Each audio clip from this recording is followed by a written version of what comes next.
Salve, salve, salve, oitavo ano, vamos que vamos, paramos na página 33. Bora lá?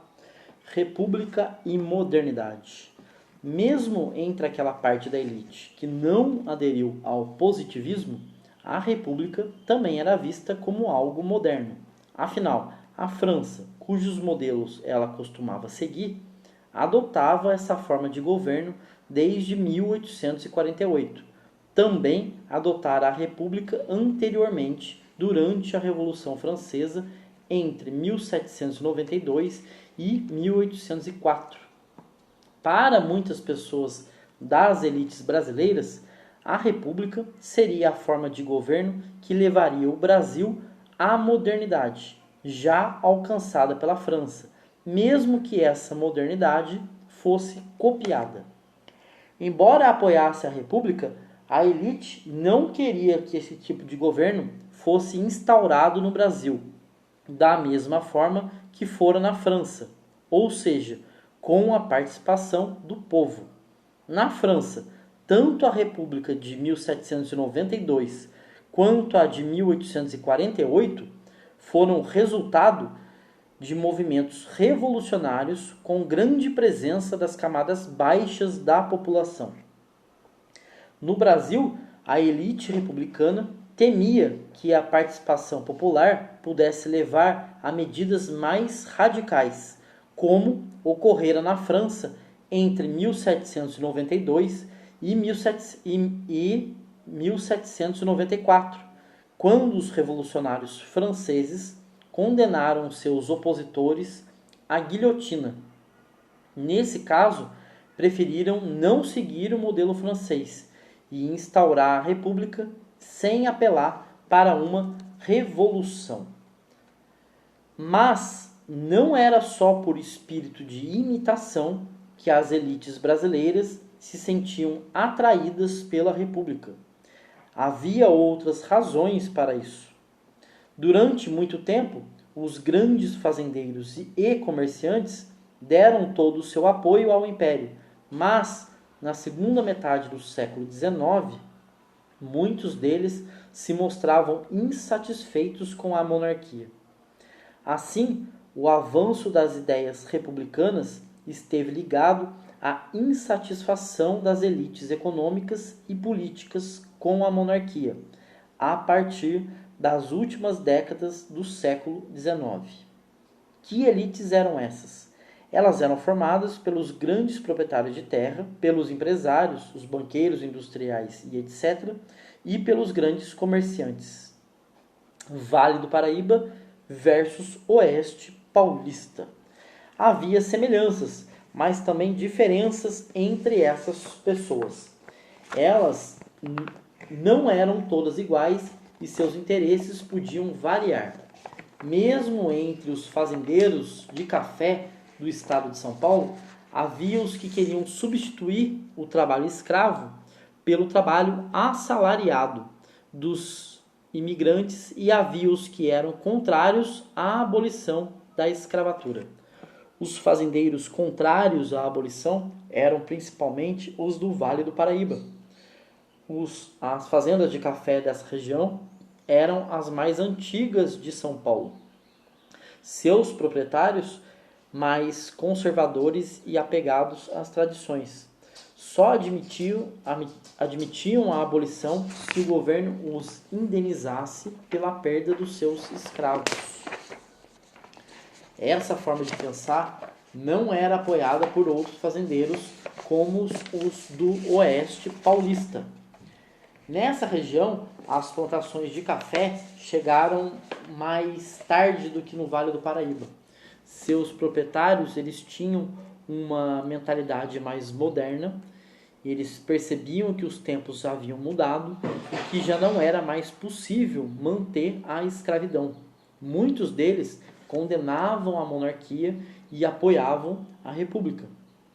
Apesar do seu crescimento econômico, esses novos grandes proprietários possuíam pouca influência na política da monarquia. Criticavam a excessiva concentração de poder nas mãos do imperador e propunham que o poder fosse descentralizado, de modo que as províncias tivessem mais liberdade para tomar decisões sem a interferência do poder central.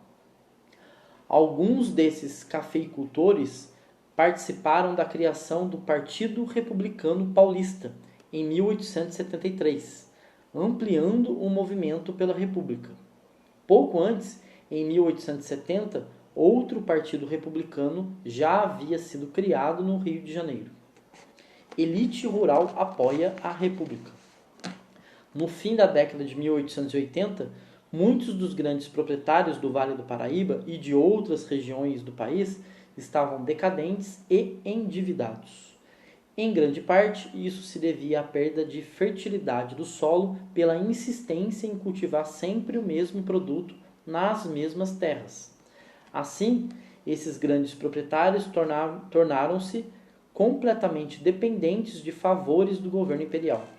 A abolição da escravatura em 1888 aumentou a crise do setor da elite rural, que ainda apoiava a monarquia.